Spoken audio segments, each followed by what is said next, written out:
Hello, I'm Rob Diller with DocWire News. We're joined today by Dr. Mohammadreza Hojat.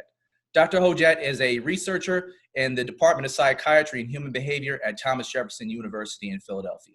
He recently led a nationwide study on empathy in medical students, which findings are very interesting. Dr. Hojat, thank you very much for joining us today. You're welcome, Rob. Okay, let's hop right in. You want to detail a little bit about the study and what prompted you to conduct it? Yeah, that is a nationwide study of osteopathic medical students with a very large sample size. Over 10,000 students completed the study survey, and the study was supported by a couple of professional organizations, American Association of College of Osteopathic Medicine and American Osteopathic Association. And this we addressed several issues in that study. We found some significant differences between men and women in the favor of women, for example. We found that there's some significant differences among students from different ethnic groups, from different races, in the favor of African American and Spanish, Mexican students, as compared to white and Asian. And we found that those students who had academic background or academic major before coming to medical schools in social behavioral sciences and art and humanities score higher of empathy scale than those in physical sciences. And then we also found that those who were planning to pursue specialties that we call them people-oriented specialties, like primary care specialties, internal medicine, family medicine, pediatrics, and psychiatry score higher than those who were planning to pursue technology or procedure-oriented specialties like pathology, radiology, and surgery. These are the major findings, and it is important. These findings are important because we have a large sample size representative of population of all osteopathic medical students in the country, and these findings provide a kind of validity to some previous findings and to the finding of this study, that this is not based on available sampling design, not based on incidental sampling. It's based on a random sample or a representative sample in the general population. So I think the findings are very important. And as far as the findings go, is there anything in the findings that really interest you or intrigued you or surprised you? I think there are some aspects of this study that are new, and nobody else, as long as I know, to the best of my knowledge, no other researchers has studied those aspects.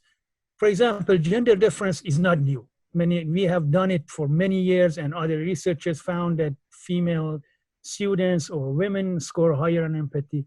So our findings confirm that our previous findings, or our findings on specialty interest and empathy, those interested in or to pursue person-oriented specialty is scoring higher than those interested to pursuing technology-oriented specialty. Not new, but confirm the previous findings.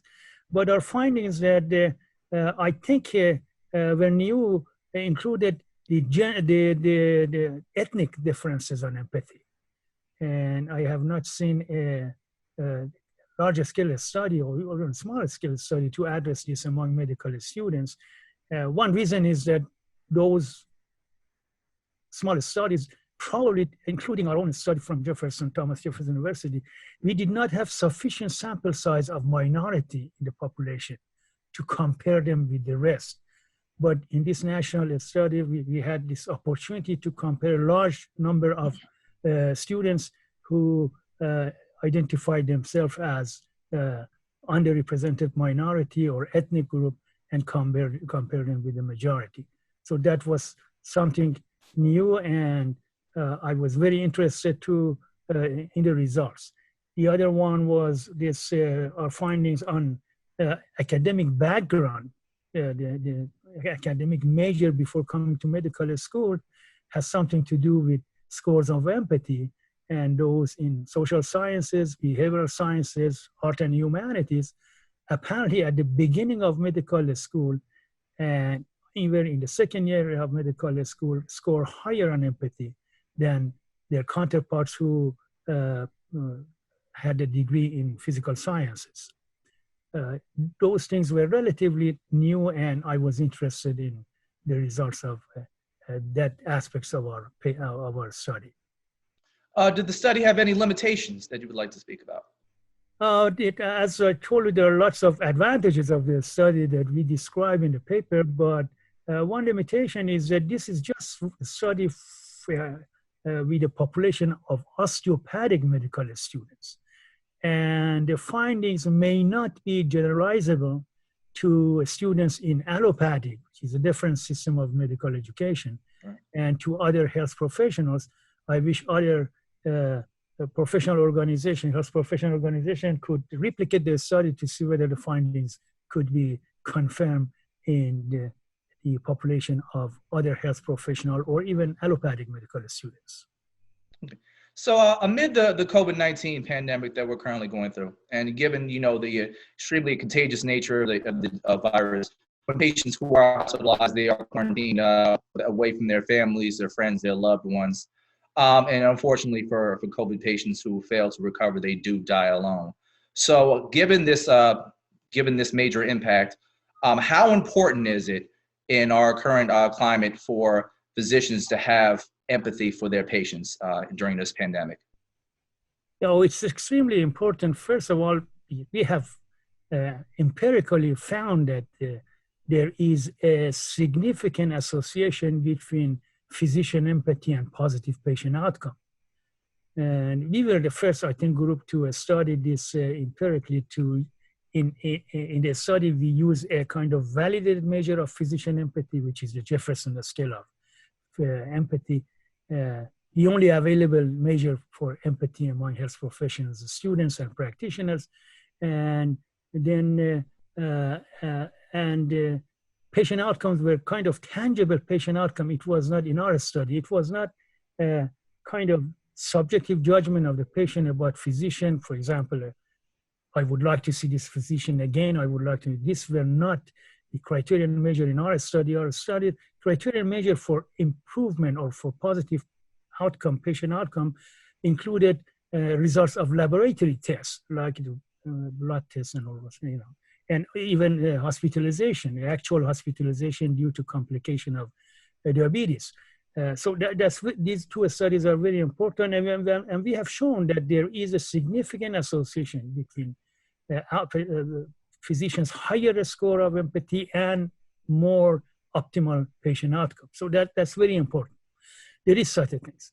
And nowadays, I think we are witnessing a kind of unusual situation, and it's sometimes you just can consult public media or print media and read the stories of these brave health professionals who are really trying to save patients' life, and sometimes they lost their own life because maybe a large number of them were infected by this coronavirus because they were trying to do their best to take care of the patients.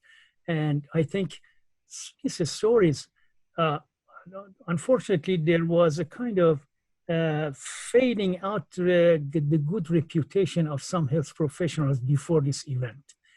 And people have a different, unfortunately, different ideas about the really empathic skills or empathic understanding of some health professionals.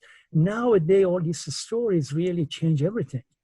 These are in the future, I'm sure they will make movies out of these stories. They will write romans or the books of these stories, and the behavior, the events that is happening, the behaviors of health professionals, the positive reaction of health professional to the situation, I think will be depicted, will be shown in lots of movies, and will be kind of lessons for medical education and health professional education, and will make many of those future health professionals proud of their work and proud of this generation that are sacrificing their life in order to save other people. It's great. It's the best lesson for those who want to learn empathy. It's actual implementation of empathic engagement in patient care. Dr. Hojat, thank you very much for your time today. Is there anything you would like to add? Thank you very much, and I hope that we will emerge successful out of this challenge. We will defeat this invisible enemy, and I wish everybody well and stay safe. And thank you very much. DocWire News very much looks forward to speaking with you in the future. Take care of yourself. Thanks. Take care.